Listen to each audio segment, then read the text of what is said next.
नमस्कार। ग्रहों की गोचरीय स्थिति पर रेगुलर वीडियो पाने के लिए साप्ताहिक राशिफल, मासिक राशिफल, त्रैमासिक राशिफल और ग्रहों के बाकी गोचर पर भी रेगुलर अपडेट्स पाने के लिए, जिसके हिसाब से आप अपने जीवन में थोड़ी गाइडेंस प्राप्त कर सकें, इसके लिए मेरे चैनल को अवश्य सब्सक्राइब करें।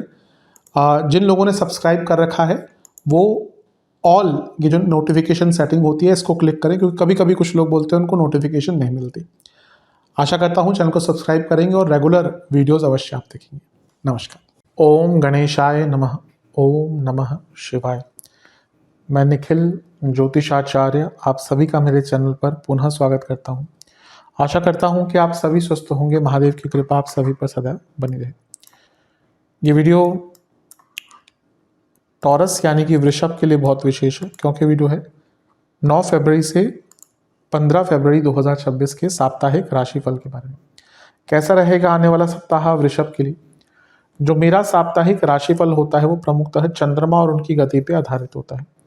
चंद्रमा एक बहुत विशेष ग्रह है। चंद्रमा की विशेषताएं तो बहुत हैं, लेकिन जब हम साप्ताहिक राशिफल की बात करते हैं तो पहला तो उनकी तेज गति, फिर उनका मन का कारक होना और फिर उनकी क्वालिटी कि वह जिस भी भाव, राशि, ग्रह आदि के साथ संबंध संपर्क साधते हैं उनको बहुत एक्टिवेट कर देते हैं।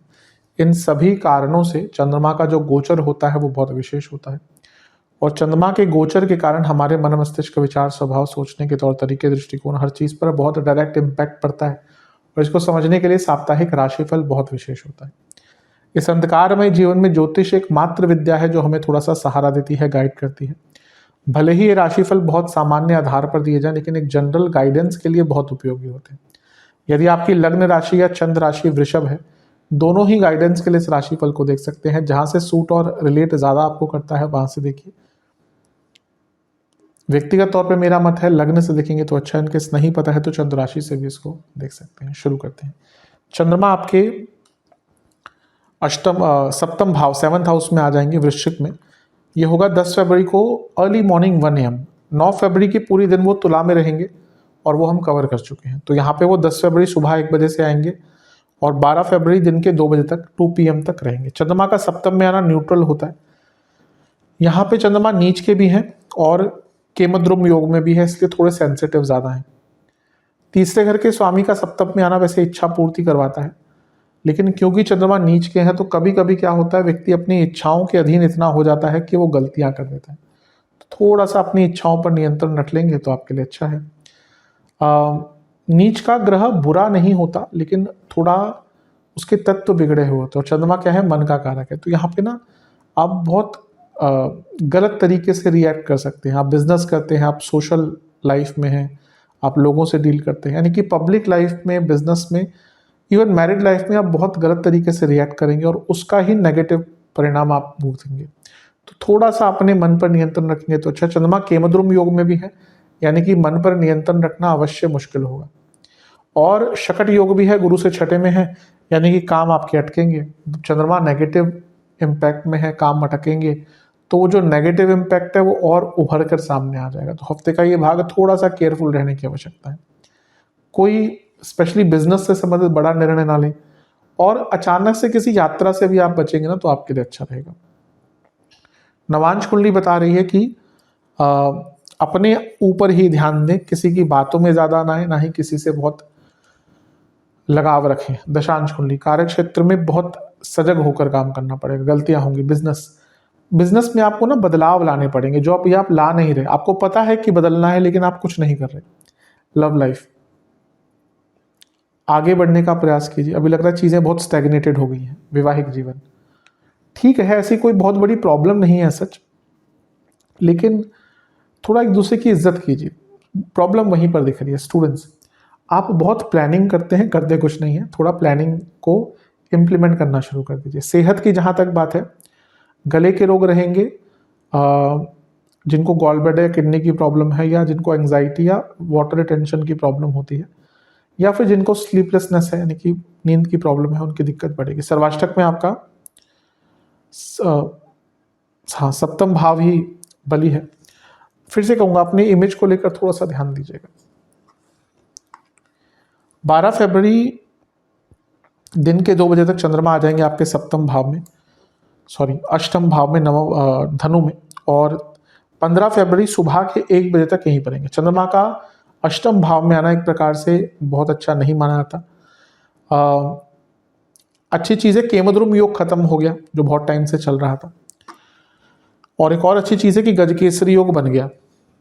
अब चंद्रमा क्योंकि तीसरे घर के स्वामी है जो अष्टम से अष्टम में है, अचानक से किसी, और क्योंकि गुरु का प्रभाव है, अचानक से गजकेसरी योग भी है ये, अचानक से किसी प्रॉब्लम का सॉल्यूशन मिल सकता है, अचानक से कोई दुविधा सॉल्व होने की तरफ जा सकती है, ये प्रभाव होता है। गुरु खुद अष्टमेश है, तो जैसे मैंने कहा ना कि चंद्रमा क्योंकि तीसरे घर के स्वामी है, तो अपने प्रयत्नों से, अपने प्रयासों से आप प्रॉब्लम्स को सॉल्व करने के की क्षमता रख पाएंगे। बस ध्यान ये देना है कि इन चंद्रमा पर शनि का प्रभाव भी है और इन चंद्रमा पर केतु का प्रभाव भी, और ये अष्टम भाव है।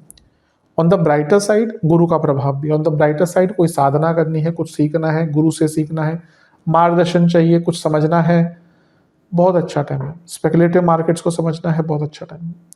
लेकिन अष्टम में चंद्रमा, ऊपर से केतु शनि, यानी कि भयंकर वैराग्य, मन ही नहीं लगेगा किसी से बात करने का। ऐसा सबके साथ होता है, खैर सबके साथ तो नहीं कहूँगा, लेकिन कई लोगों के साथ ऐसा कई बार भाव आता है कि उनका बात ही करने का मन नहीं करता।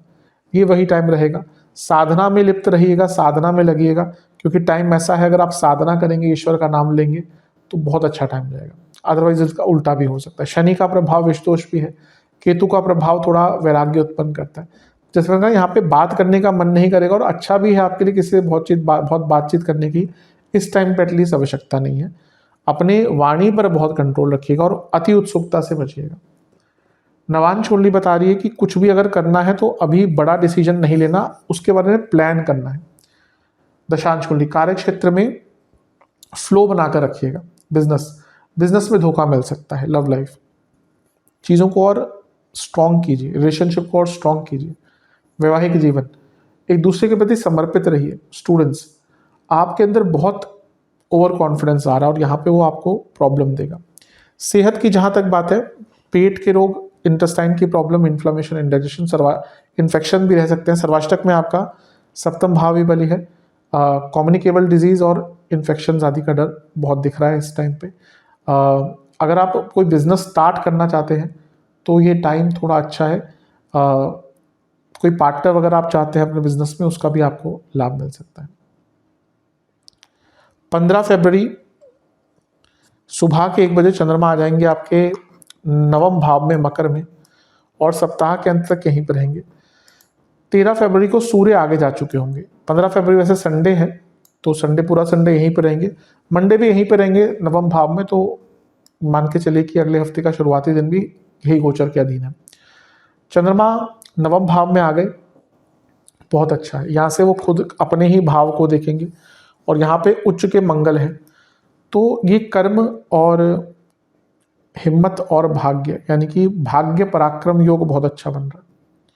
और क्योंकि मंगल 12वें घर के स्वामी हैं, तो ये बदलाव लाने के लिए भी बहुत अच्छा योग है। तो कह सकते हैं कि हफ्ते का अंतिम भाग जो है वो आपका अच्छा जाएगा। चंद्रमंगल योग अपने आप में श्रेष्ठ होता है।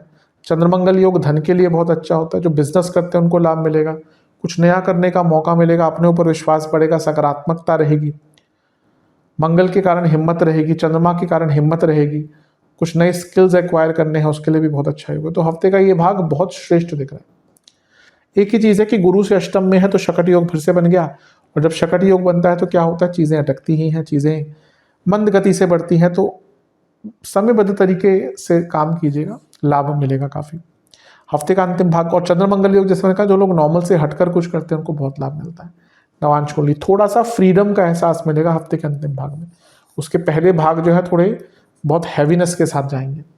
दशांश कुंडली, कार्य क्षेत्र में बहुत कमिटमेंट दिखानी पड़ेगी। बिजनेस, थोड़ा जागरूक होइए। अभी लगता है कि आप कंपटीशन के साथ या आसपास के लोगों के साथ नहीं चल रहे, आप पीछे हैं।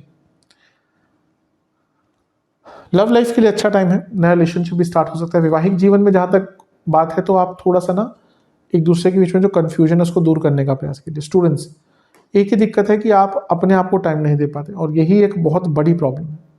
सेहत के हिसाब से जोड़ों का दर्द, इन्फ्लामेशन, बीपी की प्रॉब्लम तंग करेगी। सर्वाष्टक में आपका सप्तमी पली है, बिजनेस स्टार्ट करने के लिए, बिजनेस में आगे बढ़ने के लिए बहुत अच्छा टाइम है। उपाय के स्वरूप में लक्ष्मी जी के और दुर्गा जी की एक बार आरती कीजिएगा। दोनों ही माताओं को मिष्ठान का भोग लगाइएगा। आशा करता हूँ वीडियो काम आएगी। चैनल पर नहीं सब्सक्राइब कीजिए, वीडियो को लाइक कीजिए। मिलता हूँ अगली वीडियो में, तब तक के लिए ओम नमः शिवाय।